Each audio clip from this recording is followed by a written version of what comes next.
Welcome to episode 1 of the Flying Target podcast. Episode 1, we meet Nicholas Berry, very famous on YouTube, a very good shooter. We talked to him about his experience at the World FITASC in Cyprus, about the Western Regional happening at his range, Rock Creek Ranch in Idaho, and we find out how he goes about training. Thank you so much for watching. Please, while you're here, click like and subscribe. It really does help make more of this kind of content. Okay, Nick, let's start at the beginning. You started shooting clays in 2014, which is when I started shooting clays again after a long break. But anybody who's been onto the internet and YouTube has definitely run into your videos.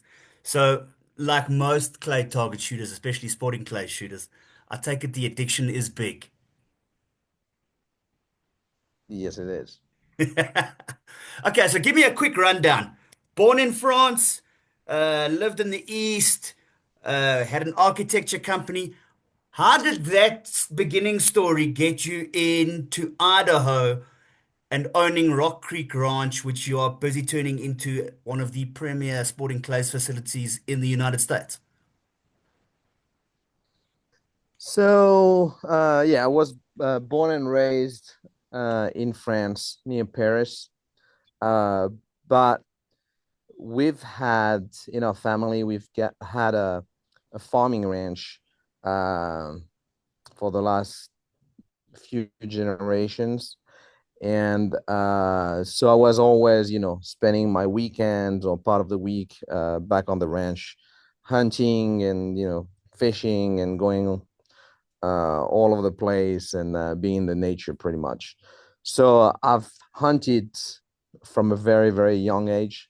I think killing my first bird when I was maybe 6 years old, and then going through Hungarian partridges and pigeons and quails and rabbits, and then bigger deers and boars, etc.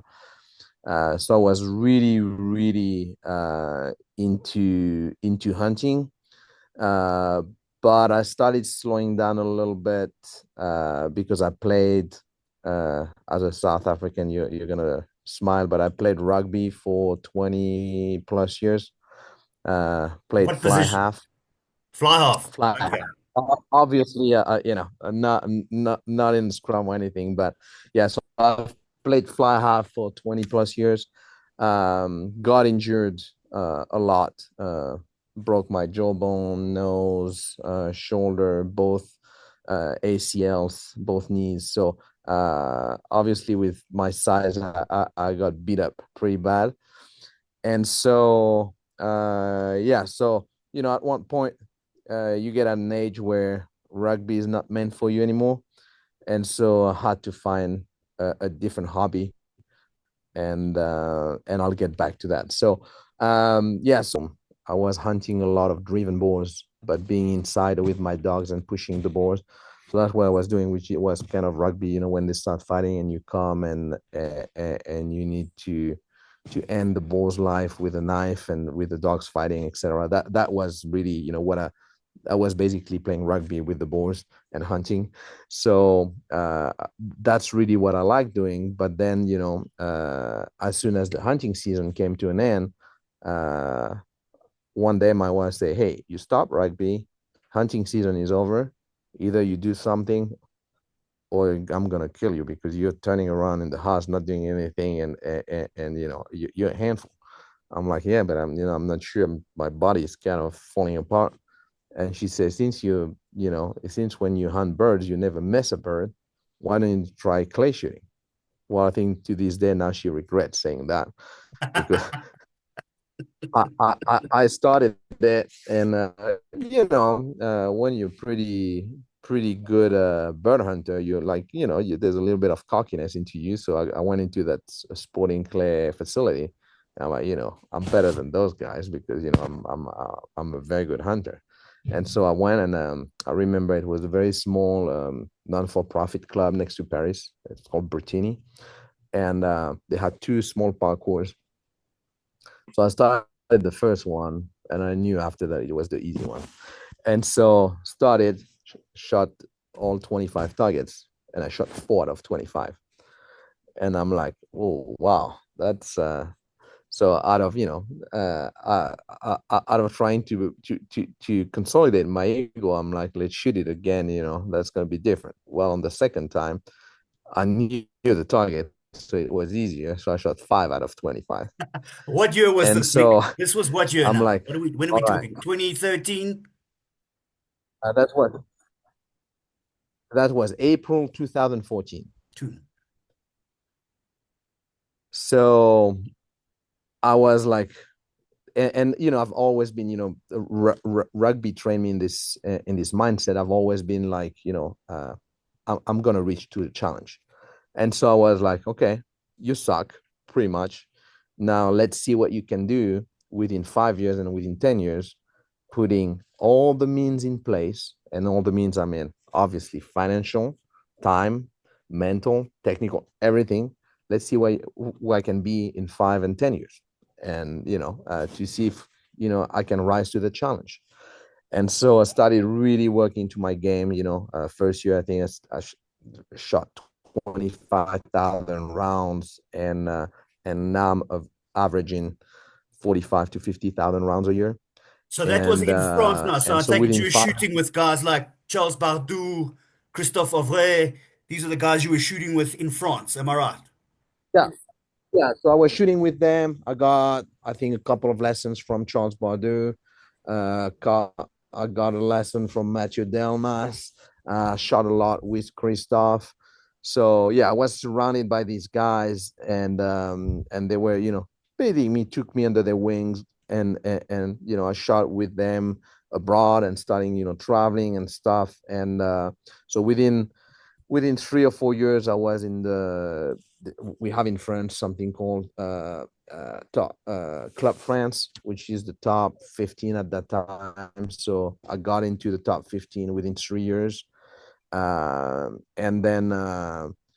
then we decided, my wife and I decided to move to the US, and then started working with Gabon for a year or two, and then started working with Anthony, and Anthony is very analytical, and he's never happy with what he sees on me or on any of his students. So I was like, yeah, that's the one I want to work with. And so I've been working with Anthony now since probably 2018. Vietnam is where I met my wife, Kat, who was also working abroad in production and TV. So we met, decided we wanted to move back to France for a few years, then moved to California, where she was originally from. Spent another 7 years in France, 6 years in California. And so I don't know if you know, but in the US, it's very difficult to get equivalences for degrees. So I couldn't work as an architect or civil engineer, uh, having my own practice.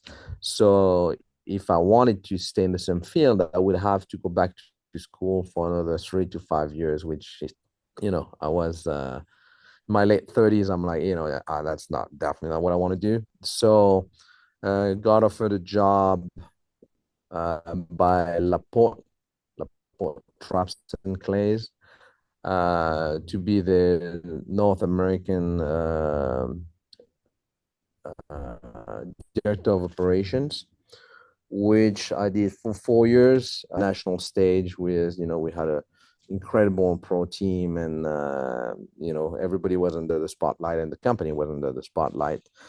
And so that was good. And then COVID hit, got a little bit complicated for them to afford me. And so I became a distributor, started our own family company, Little Trapper, and then brought a lot of different products on board, started coaching full time, which was very successful, because I was able to get personal good results at big shoots, but also my students were performing really well. So, word of mouth, it went pretty fast, got very busy coaching. But I was, traveling all the time. I would say probably 250 to 300 hotel nights a year, and 4 to 5 flights a week. And so wore me out a little bit. So my wife, Kat, and I say, hey, let's try to find a base where I could coach, and let's build something from the ground up, or let's buy something that's already done. So found something in California. Long story short, it was a virgin land to build a shooting ground just before even using a shovel to start moving dirt. They were already asking millions of dollars, just because we found a kangaroo rat and a blunt head lizard on the property. And so they wanted us to mitigate the whole property, and it was, I think, $5 million just in mitigation fees on the property that we would pay $500,000. So we say, okay, California is not meant for us. Let's look at what's around. And we kind of wanted to stay on the western part of the country because we wanted to stay close to her family that's in California. So we looked at Arizona, Utah, Oregon, Colorado. We kind of looked as well into Texas, which for shooting it's the kind of the mecca. And we saw this property in Idaho that was for sale. So we jumped on a plane, came here, and I remember like it was yesterday. It was mid-April and it was snowing. So we're like, wow, that's kind of a challenging weather. But so we came to the property, and so drove the 30 minutes north of Boise, and then you get in the rolling hills in the backcountry, and it's so beautiful. I mean, I don't know if you're gonna be able to see, but see, that's from the patio of the clubhouse. So that's kind of the terrain that we saw when we got here, and we're like, yeah, well,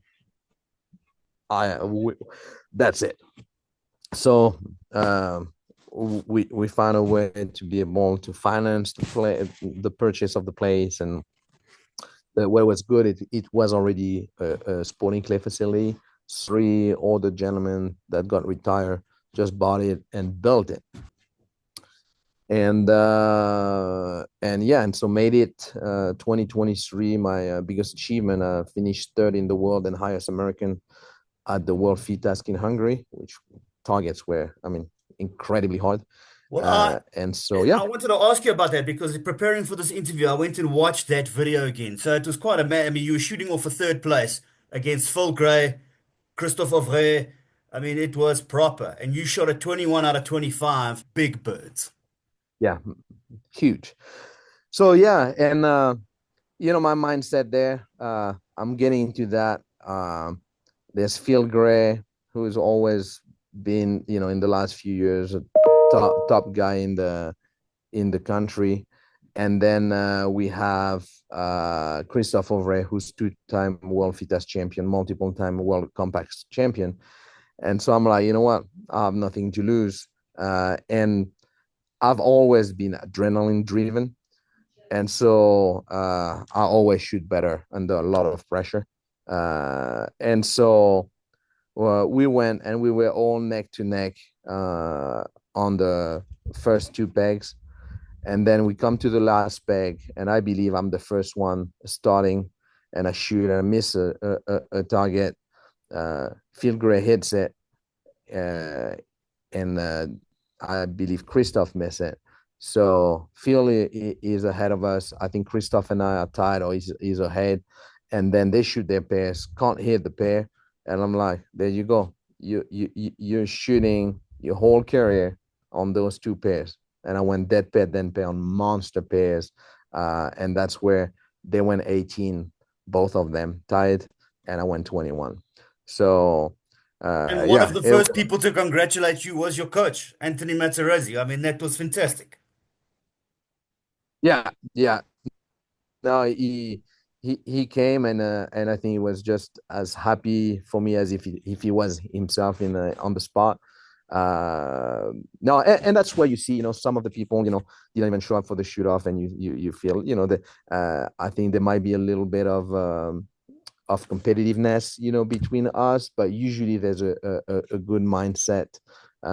Everybody, within Americans, we cheer for each other. Uh, and we've learned also, which is a good thing, I think we've learned how to compete under more adversity in the US, because now every regional, US Open and nationals, we shoot in what they call the pro squad. So they take all the top guys of the country and girls, top 40 guys and probably top 20 girls, I would say, and they put us randomly squatted. So you end up shooting against your peers, with the pressure that it brings. So that's when we learned, how to perform even better under pressure. How many of those regional shoots? I mean, we're talking now the week after the Northeast Regional. Yeah. How many of those regionals do you have in a year?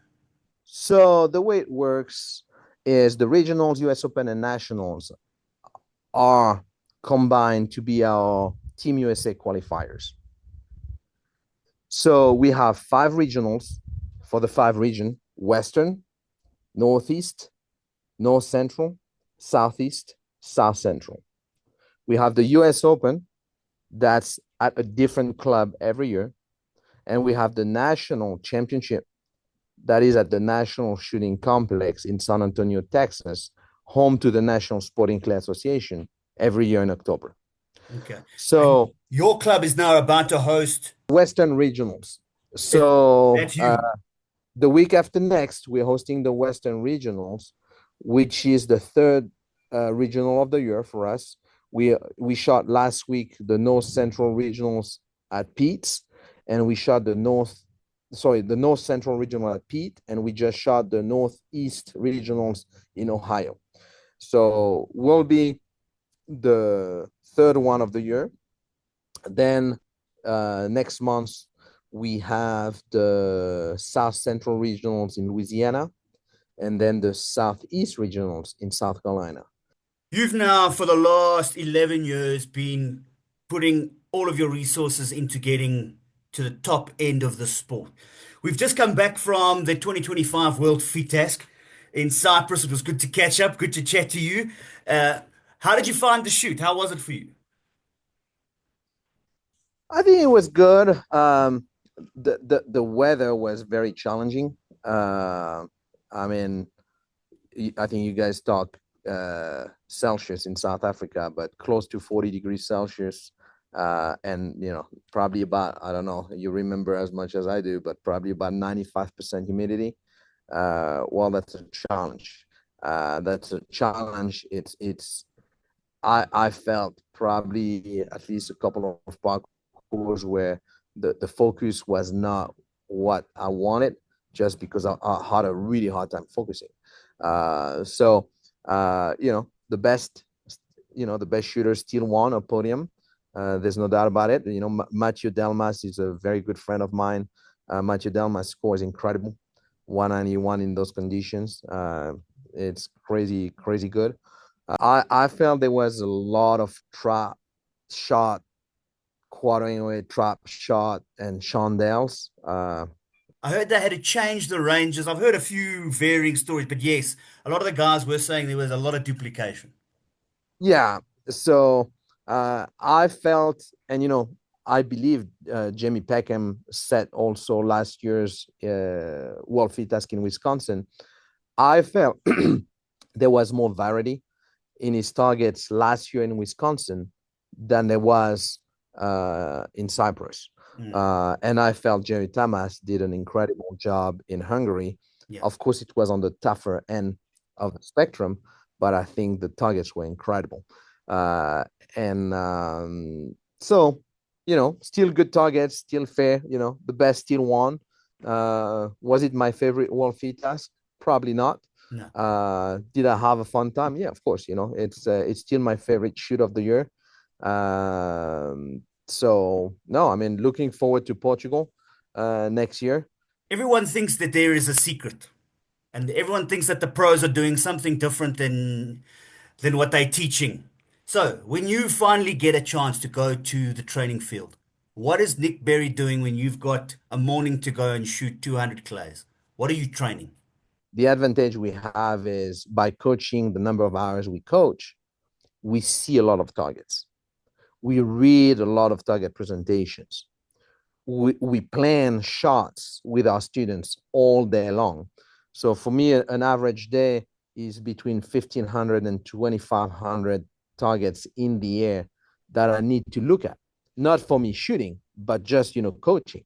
So, and obviously when coaching, I have to look at the target. I have to pay attention because, if you're my student and I'm kind of looking around and stuff, and you ask me, okay, what happened there? And I'm going to tell you, well, I don't know. I was not looking. Well, it doesn't work. We're charging premium. We need to be really 100%. And I would tell you that visually and mentally speaking, a full day of coaching is a lot harder than a full day competing. Yeah.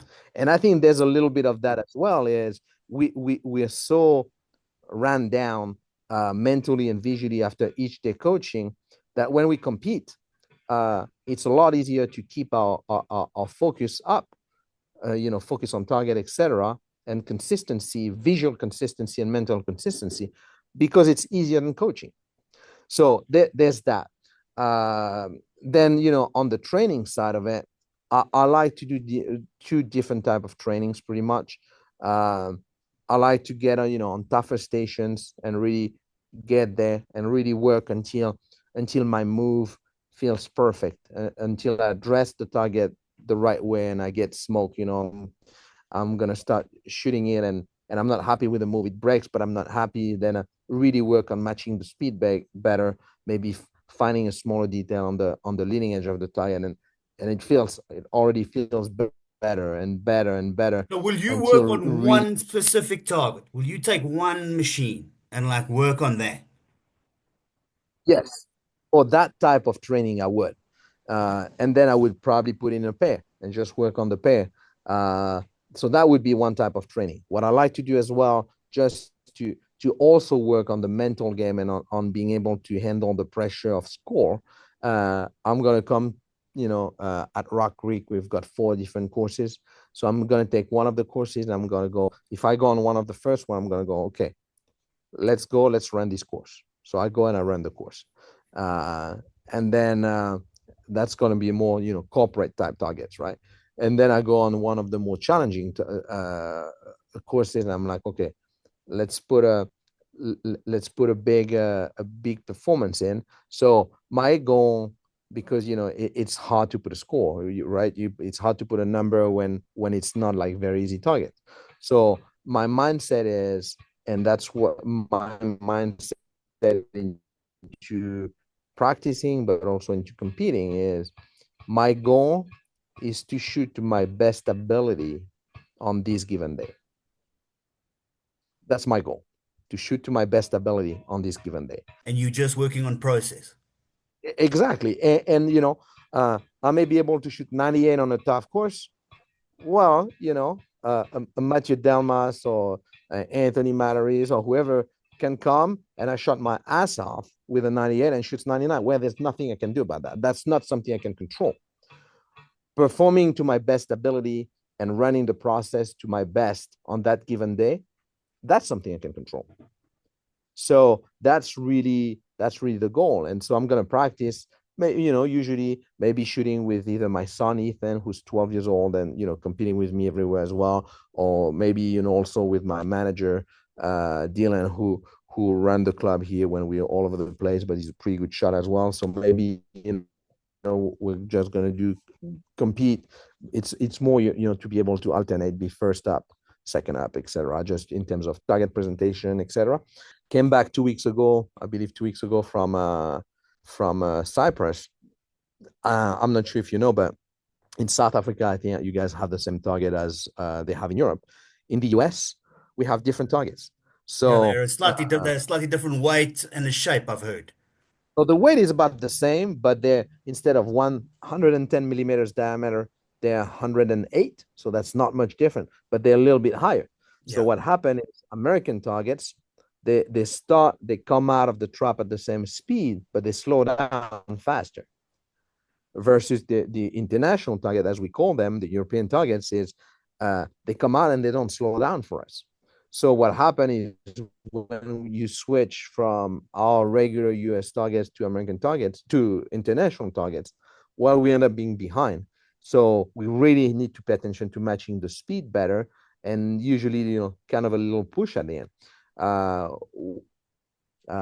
Because we're preparing for the Western Regional, I didn't have time to practice, so I could only shoot one course one day. I shot 5 pairs per station. I shot our hardest course that I set up for the regionals. It's a very tough course. It's tougher than what we shot in Cyprus, but with American targets. So I ran it, shot it really, really well, because that's a course that probably mid 80s you achieve something.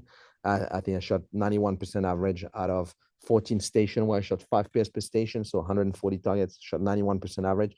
So I was very happy, very confident into going into the regionals, even though worn out, because we've been working like lots of hours, and then still coming back from Cyprus, so still a little bit of an international target feeling to me. So shot a little bit too conscious on the first day, struggled on the first day in the main event, and because I shortened the trip as much as possible, because of trying to finish what we have to do here.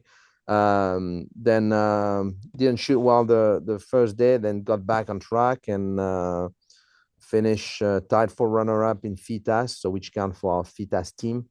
So shot 91. The win was on 92. Finished 2 out of 3 on the shoot-off, so finished 3rd overall, and then finished 8th in the main event. So out of 700 shooters, so I think I could have had a few more and probably finish in the top 5, but that's how it is. And now we'll work on our Western regionals, get everybody hopefully happy with it.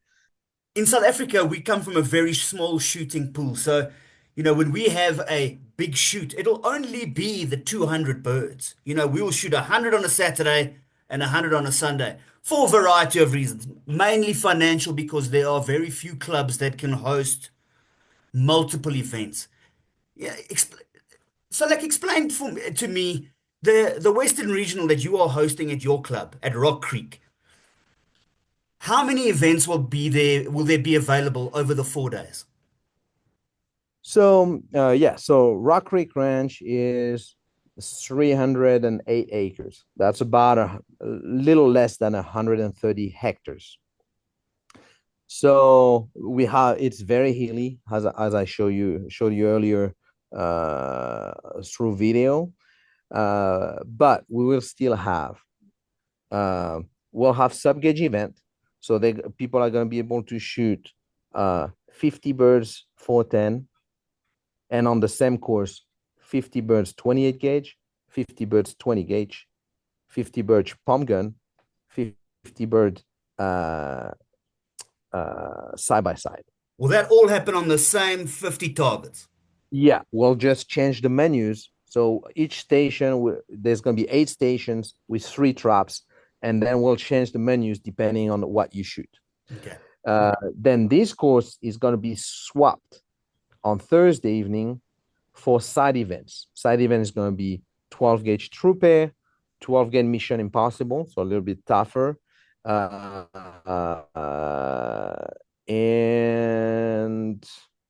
I think that's one other one. So we'll have 3 12 gauge events, 50 birds out of 8 stations. So that's one of the courses. On one of the big courses, we'll have running between Wednesday and Friday, we'll have the prelim, 100 birds out of 15 stations. That course is going to be swapped on Friday to main event number 1, that you can shoot either on Saturday or Sunday, depending on your rotation, on the same course. But to make it easier on us, because of the terrain, because we don't want to be staying here until midnight setting targets on a slope like that, we're going to have already 4 traps per station already set. Okay. So we just have to swap receivers, and then we're good to go. How many Laporte traps do you have available? For the shoot, I'm purchasing 30 chromatic traps, and then I have 90 loner chromatic traps coming for the shoot. So we'll have about 250 traps on property for the shoot. And that's what you need to sort of run one of these big regional events because, people are coming from all over America.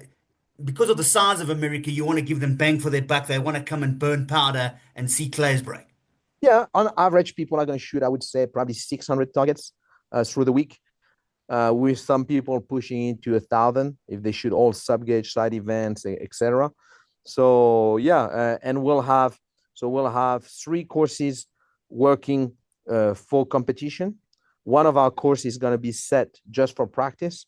We're estimated that all the competition targets plus view birds and no birds will probably throw anywhere between 450 to 500,000 targets through the week, and then practice probably between 80,000 and 100,000 targets. So we should throw 600,000 targets through the week. Incredible, those numbers, incredible. And I take like the logistics to get that sorted out. I mean, to be able to throw that amount of clays, you need to have that amount of clays available on the property. So, White Flyer Yeah. has So delivered it's like 1 million targets, basically. yeah, we'll have 4 truckloads. So a truckload is 24 pallets. It's about 200,000 clay targets. So we've ordered 800,000, and we had already some on property. So I'd say by the time we start the championship, we'll have 900,000 targets on property. Since we should be throwing 600,000, we have enough margin that if some people get crazy and want to practice more, they can. Yeah, well, that's what you want to do. That's what you want to do. Now, But that would be the same also for ammo. yeah, I Well, mean, most exactly. That's what and people also come then from you need variety because I mean it's not like you can just have B&P available. Guys want Winchester, they want game ball, they want all of it. How does that yeah. logistics work? So what we did is we open a web page link to our website for ammo pre-sale, where they're going to pay a little bit less, and plus they're going to have the choice of what they want to shoot. So they were like, so we sold quite a few, and then I'll order only limited numbers and limited models. So when you come on property, I mean, you'll have to go with what we have, and there's no complaint because we left the pre-sale order. We just closed it 2 days ago, so we left it open for a month, and we sent reminders through Score Chaser, so people knew that they had to order. So, and it worked out pretty well. But yeah, ammo, just referees. Referees will have probably about between 75 and 80 referees every day on property. Shuttle drivers to shuttle people. We have about 200 golf carts on property for rental. So yeah, it's logistically speaking, it's a big animal. Nick, it's been such a pleasure chatting to you, but before you go, I have to, it would be rude. We're South Africans, we are known for our hospitality. So I know you have to be in a draw to be able to shoot your deer and your elk. We've got to get you to South Africa. You can fill many freezers with what you could shoot here in one winter. I'd love to, and my son would be dying for that. Yeah, we're going So to make it happen. set it up, and we'll come.